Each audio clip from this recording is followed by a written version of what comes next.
Hello, ladies, gents, and Chica in the air vents. Welcome back to Who Wants to Be a Millionaire? Now, if you are just joining us, we are on the last question. I will read it again so those of you who are just joining know what we are talking about. The question is, which K-pop stan knows their idol the best? A, the one who followed them around for 16 stops on their world tour. B, the one who met said idol in person, in the flesh.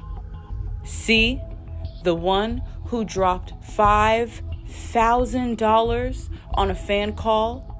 Or D, the one who stand since pre-debut. I know the answer. It's a trick question. The answer is none of them. That's correct. You win $1 trillion. Now tune in next week where we ask the oh so difficult question. Should you show up to K-pop idols' hotels?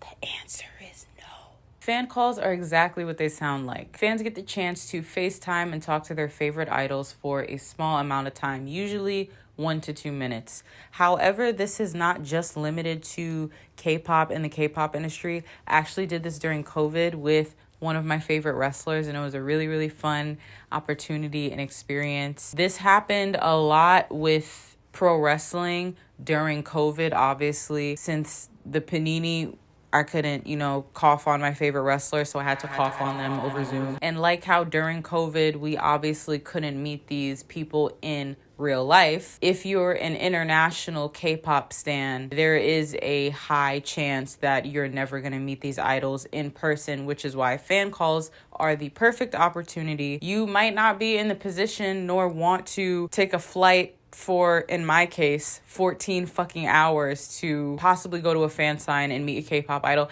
I don't even know how the fan signs work. My friend actually was in Korea recently, and they were just talking about how hard it is to sign up to go see K-pop idols, because a lot of the shit, while it may be free, even signing up to enter to possibly win to go see NCT or Stray Kids perform at Mnet or whatever is like a painstakingly long and strenuous process. And who would go through that when you could just buy 157 albums to talk to your favorite K-pop idol for a minute and ask him to meow like a cat? Usually you want to prepare a question or topic before you get on the call with the person, so it's not just awkward silence or you freezing up, not being able to speak for 60 seconds. Honestly,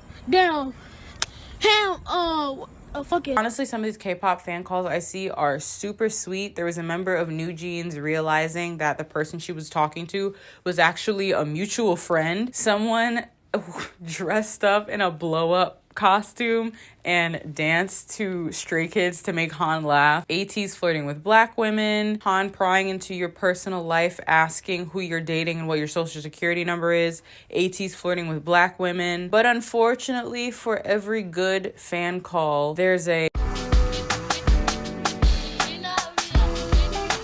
For my own mental health, I wasn't even going to include any actual fan call in this video, but I literally feel like I have to, unfortunately. So I will only be including one of the cringe fan calls. You can look the rest up yourself on TikTok. I just don't feel like having enough cringe contractions to put me into a cringe coma. It seems like every single time I hear that a group just did a fan call, there's always that at least one person that makes the idol feel super uncomfortable, whether saying cringy ass pickup lines or, in the most recent case, saying something that's like rude. I mean, if we're being honest, it's not really about what you say being cringe, because even in the good fan calls, like, most of what we're saying is cringe. Like, most of the fucking pickup lines, even the ones that like Bang Chan laughs at, it's all fucking cringy. The problem is where you cross the line to make these members uncomfortable. I just think it's fans not having any decorum or social cues to understand when they're making someone feel uncomfortable. Fortunately, I don't think this topic is like a systematic deep issue or anything. Honestly, I think fan calls are the perfect piece to add into the brewing mixture of parasocial relationships. And how you get these fan calls will further back up my point. There are different ways to win fan calls, but I would say the most popular way is this lottery system. This is obviously generally speaking, but usually buying one album equals one raffle ticket for your name to be entered, to be drawn, to win, to meow at Felix. And the more albums you buy, the higher chance you have. And of course, fan calls are a way to sell albums. Each album you buy increases your chances of winning a spot. Fans are buying a large number of albums to try and get a ticket. If it's your first time trying to win a fan call, then buying just one album might not cut it. You may need to buy 10 albums or 20 albums to have a decent chance of winning. And sometimes the number is even higher. Without naming fandom's name, I've personally seen people talk about dropping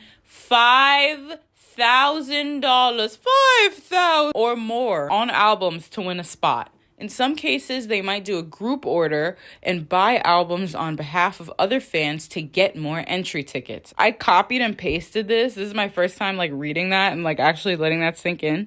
Oh, wow. Okay. However, that's not always true. You also have fans who have the means to spend lots of money buying 100 or more albums for themselves just so they could win big and brag about it on social media. That excerpt was from Times. This is a judgment-free zone. Planet Fitness, period, next sentence. I personally feel like if you are dropping $5,000 on a bunch of albums to try, not guaranteed, to try and meet and talk to an idol. And if you're buying more than 100 albums to try and talk to somebody on FaceTime, you're in a different headspace of a fan. You're a different level of intense. I'm not saying that's good. I'm not saying that's bad. I'm just saying you are on a different level. And when we talk about this topic in general and the fan calls that we're going to be discussing, I want us to really try and understand the level of fan that we're talking about. Once again, I'm not saying this is good or bad, but there is definitely some level of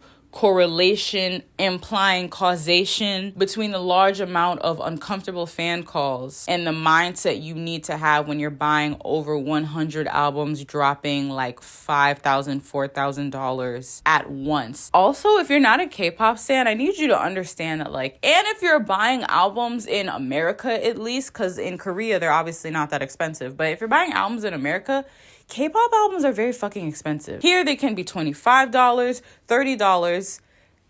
If you do the math, $2,500 fucking dollars right there. That's some people's rent. That's more expensive than some people's rent that they're paying a month, and that's what we're talking about, right? Another video coming soon where I'm going to be talking about this. But I feel like this can be kind of similar to fans thinking that just because they've dropped a lot of money on these idols, whether it be on a light stick or buying albums or merch or going to their tour, they think the idols are forever indebted to them. This isn't just in K-pop, but people thinking that they are entitled to knowing everything about a famous person's life because they think that they are single-handedly the reason why that person is famous. People thinking that oh, I should know who Billie Eilish is dating because I'm a fan of her and I stream her music, and if it weren't for me, she wouldn't be a thing. That's not true. You are not the number one sole reason as to why she's successful or famous. The way you get these fan calls back up that mentality. The more money you spend on them, the higher chance you get of having to talk to them. The more money you spend, the more you are rewarded. If you drop $5,000 on a bunch of these albums, you're just gonna already go and automatically assume, I just gave $5,000 to Stray Kids, so Felix has to meow for me. Are we seeing the train of thought? Fans become way too comfortable with these idols, whom, may I remind you, are strangers to you. They don't know you. Just because you know their blood type, horoscope, the minute they were born, and their on-camera personality. Some fans think that since they've been fans of groups longer than others, that they know them better, which is also not true. You have built up a story of how you think they are in your head. So, of course, interacting with them with that mentality isn't gonna go well. Here we go. Lord. There was a fan call with Felix where a stan asked him to act like a cat or her cat. She said, I'm home now. Say meow. He literally looks like... I feel so bad. He literally looks like he's crying. Does this look like the face of someone who is comfortable? And what sparked this video was the fan call of a girl basically being like, talking to Felix and being like, you were my bias, but then Hyunjin stole me from you. This is the thing too, you know what? She probably expected Felix to be like, no, please come back. I love you so much. Please, please, I'm gonna be your bi. Like, girl, they don't know you. And then what's worse is... Oh my God. What's worse is Felix went, I'm used to it. So I actually went to a friend's house yesterday and she indoctrinated me. Is that the correct word? Inducted me into becoming a carrot. So I know more about Vernon now, and I feel even more bad because him and Felix always seem to have the worst fan calls. I don't know why they attract the literal worst fucking fan calls. Hi, Daddy. Hey. Hell no, man. What the fuck, man? Hi.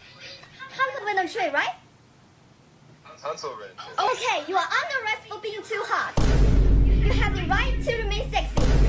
But everything you say can and will put your hands in the air. No! She waited for him.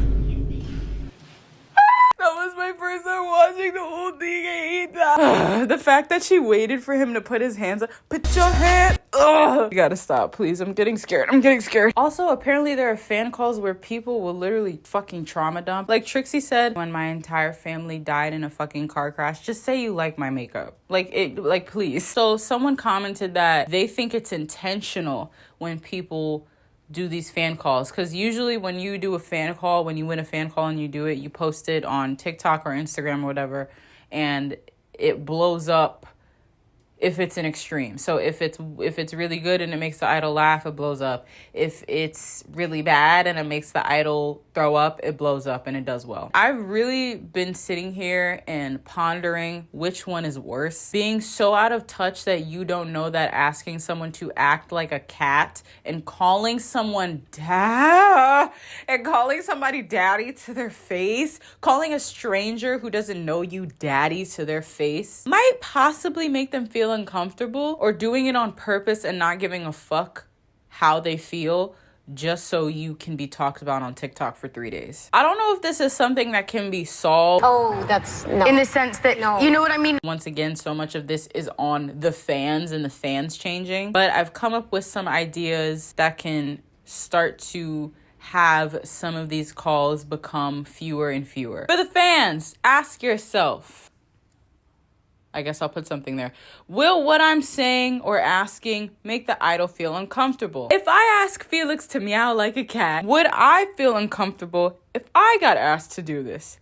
If someone asked me to meow like a cat. For the staff, idols should be able to hang up at any point in the conversation. I don't care if you've paid a down payment equal to a house to get this fucking fan call. That does not excuse you being weird and making the person you're supposed to love and care about so fucking much feel super uncomfortable. If you're making them feel fucking weird, you get booted. You should not think that just because you drop literal rent to get a FaceTime call with an idol that you can say and do whatever you want, like you have immunity in next week's challenge, like you're on Project Runway. There should also be screenings. While yes, people can lie, I feel like there would still be a downtick of less weird people saying weird things if you are required to give the staff an outline of what you're gonna say. No, you shouldn't talk about you being dessert. Let other people have a chance. Like we discussed before, in order to get these fan calls, being rich definitely helps. So it makes sense if you have some fans coming in saying cringy shit, because they're usually the same fans from before. They're the repeat offenders and they're not